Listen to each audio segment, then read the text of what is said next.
You're welcome back.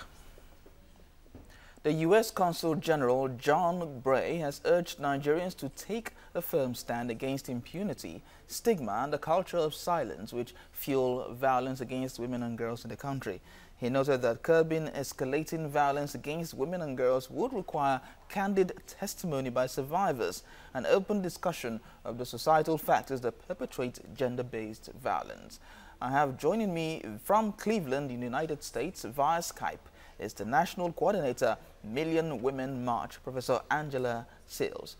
Violence against women, this may be ambiguous, but could you educate us in what various ways do violence against women manifest?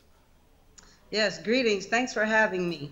Absolutely. You know, there are many types of violence situations that happen against our women and girls. Some of them include human and sex trafficking, kidnapping, rape, molestation.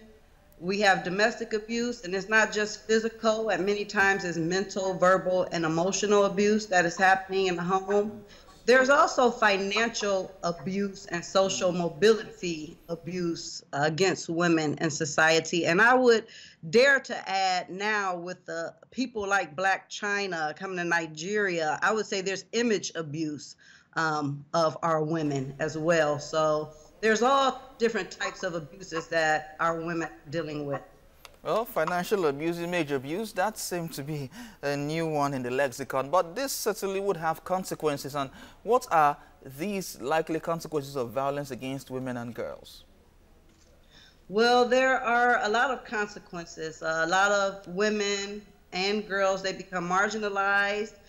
They suffer from self-esteem issues and self-confidence issues, which later impact relationships and how you are able to deal with people, how we deal with people. And, you know, a broken girl or a broken woman means a broken mother or a broken wife. And so when women are dealing with these different various types of abuses, the consequences are large, not just for them, but because the woman is the matriarch of the family, it then impacts the family. And we know our families are the foundational institution in a strong community. So when the woman is not right, then the whole village is not right. So the consequences are very large for women that are dealing with various types of violence and abuses.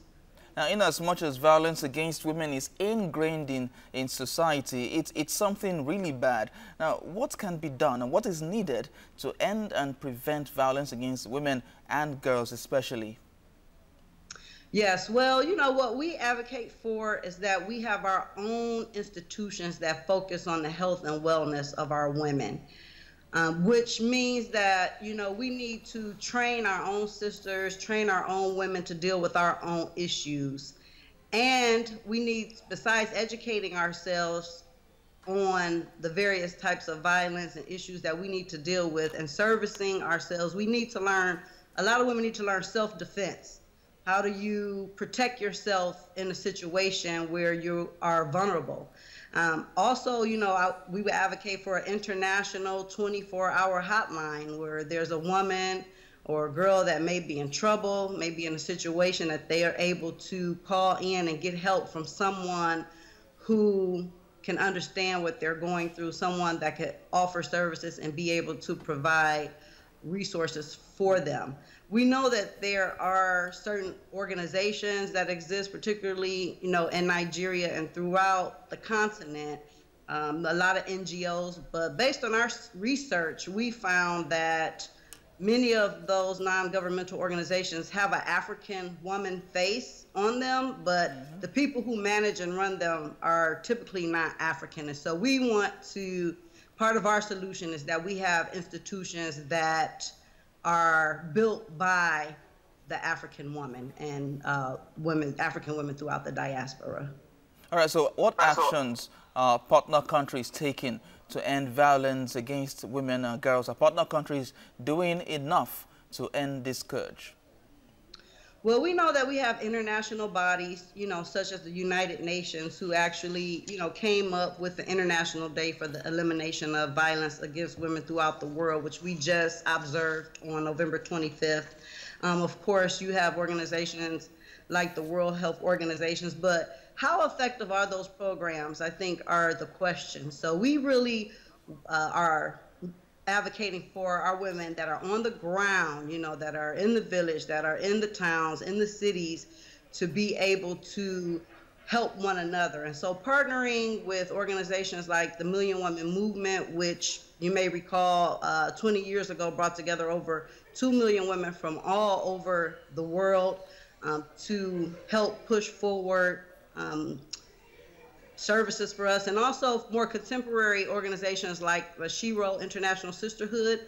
We will all be coming together this March at the Commission on the Status of Women at the UN. So we will be there in New York and really formulating, strategizing, and putting together solutions and programs that we ourselves are pioneering and are on the forefront of, so that we can help our women and girls in Nigeria, throughout the continent, and indeed throughout the diaspora. All right, Professor Angela Sayles, you have been a voice for women facing violence, women and girls facing violence, and of course you have been a major advocate for this cause. Now, what advice do you have for women and girls facing different forms of violence?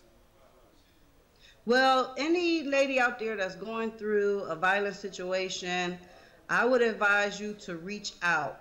A lot of times when we are dealing with an abusive situation, we become isolated, we don't get help, and that puts us further into a dark space. So I would say reach out to your nearest sister, your best friend. If you have a mother, a grandmother, an auntie, reach out and get help.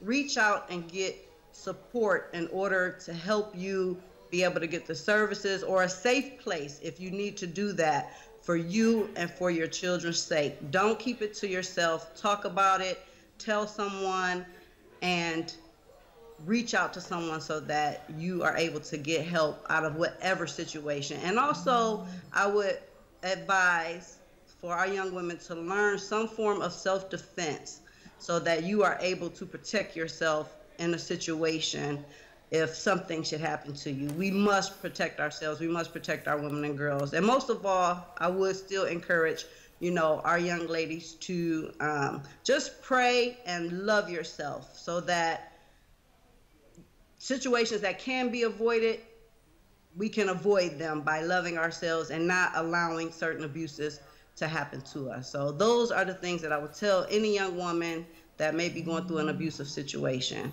Reach out and get help. National Coordinator, Million Women March, Professor Angela Sayles, thank you very much for talking to us on this issue. Thank you very much.